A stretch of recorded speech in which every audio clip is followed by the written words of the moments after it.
Hey traders, David Callwood here. I wanted to take a few minutes to kind of update you guys on the outcome of the prior Bitcoin forecast and where we are currently. But before we actually touch that, I wanted to mention to you, listen, corrections, contrary to what a lot of people think, you just look at the market like, hey, this is going here, this is going there right now, and it doesn't work out. It's because you're not looking at the whole picture, okay? And what it boils down to is corrections, market corrections can be more complex, or they can transition into more complex corrective structures than what you initially anticipated or forecasted, okay? So I want to encourage you to anticipate as many alternatives as possible when looking at market corrections, because they can transition into more waves than you anticipated. Okay, if you're looking at if you're considering wave theory.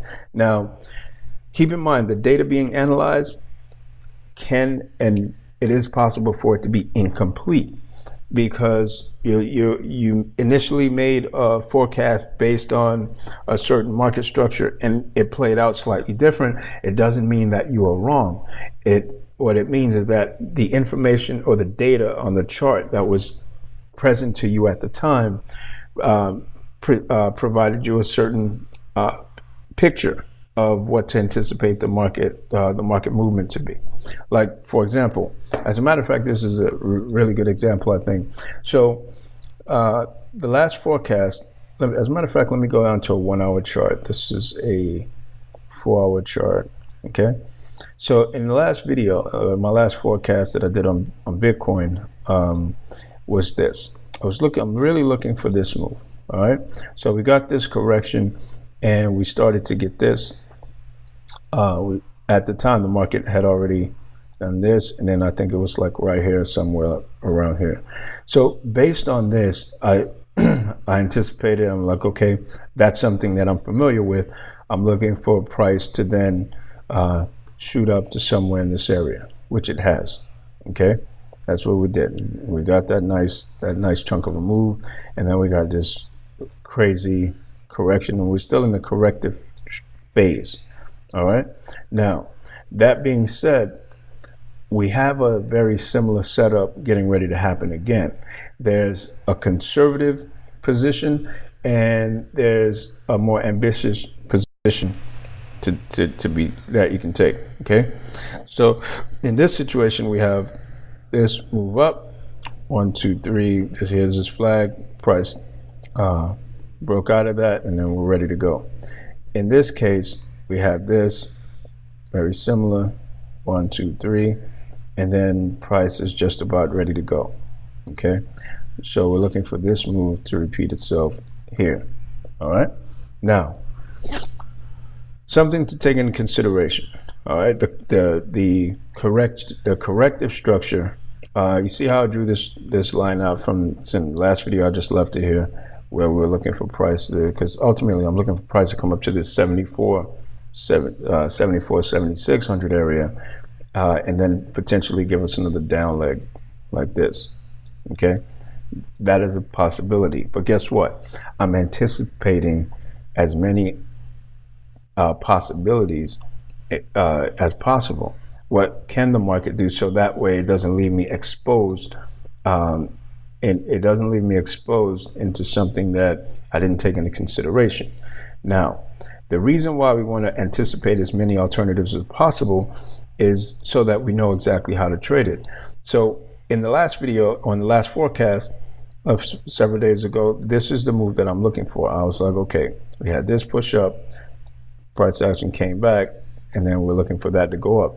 It wasn't such a simple move. The correction is now being transitioning to a more complex correction. I'll show you what I mean. So we had this leg up, right? This is all one move. So we had this leg up, price came back, and then we pushed up. Now we're down again. And what we're seeing is this.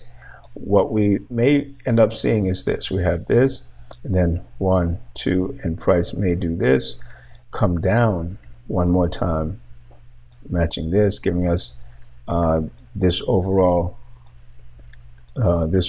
correction, which is for this down move.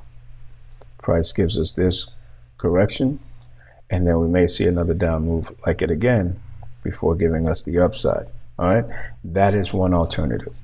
All right, for right now, well, let me back up a little bit. Even prior to that, what I was looking for, let me zoom in a bit.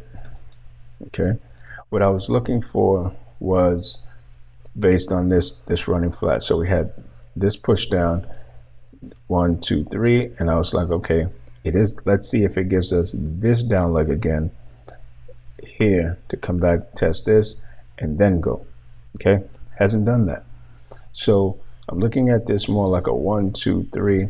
This initial push up, then we're looking for this flag or this correction here, and then out at the break outside of this, that should give us what we need to get a repeat of this move before getting a potential repeat of this down move again before going up.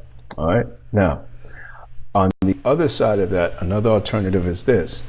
Depending on how aggressive market pushes up, if we see something that's like really overextended and it just dominates, okay, let's say something like this, we may get a sharp pullback, but guess what? That will give us even more fuel and momentum to get to this level.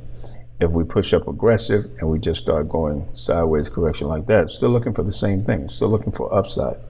All right, now if we see price from here push up and then sharply comes back down and it starts doing this, then we'll look for something like that and then go.